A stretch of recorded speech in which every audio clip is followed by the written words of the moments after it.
Hey, St. Peter family, Sarah here. I'm outside of my Aldi. I'm here way too much. I don't know about you, but we always seem to be out of milk. I wanted to tell you about my friend Paul. Now, I met Paul here at my Aldi strip mall. You see, Paul is homeless. And I drove up to Aldi like I always do every week to get groceries a couple years ago. And Paul was standing outside of my Aldi. And God pressed on my heart that I needed to go speak with Paul. And friends, I was scared to death. I did not want to do it. But a friend of mine said to me once, God is asking me to just do it scared. And so I did. I went up to Paul scared and I talked to him. And that started a relationship that's been about 2 years now where I've been able to pray with Paul.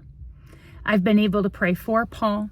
I've been able to give him some of the things that he needs. Even some of you have been a part of giving Paul some of the things that he needs. I have been able to share Christmas presents with Paul and a birthday present with him. Our family has developed a relationship with him.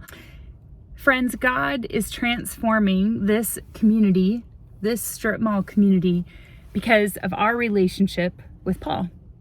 You see, there is several times when I'm speaking with Paul and someone will come up to me later and say, how do you know that guy? Or they'll say, hey, you seem to know him. What does he need? And I'll get to say, mostly he just needs a friend. His name is Paul. He's very kind and he's gentle. Why don't you go talk to him? I've had a few times where people have said to me, are you a Christian? And they get to say, yes, I know Jesus. And they say, I do too.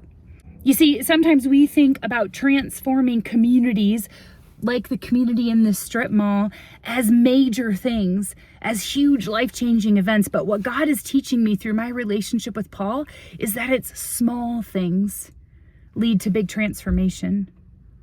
This community is transforming because of my small little relationship with Paul. In the last couple weeks, we have seen some spiritual attack in this little strip mall neighborhood community. As we love Paul, some people have been threatening him because they don't like that he's here. But we have seen this community rally around Paul and seek to protect him and care for him well against those evil forces. And that's a really beautiful thing. So friends, as you think about transforming your community, I want to encourage you that it starts small. It starts with small acts of kindness and service and small but bold steps of faith to pray out loud with someone, to continue to pray for someone, and to share Jesus and the hope that we have with them. So pray for Paul that he would receive Jesus in faith.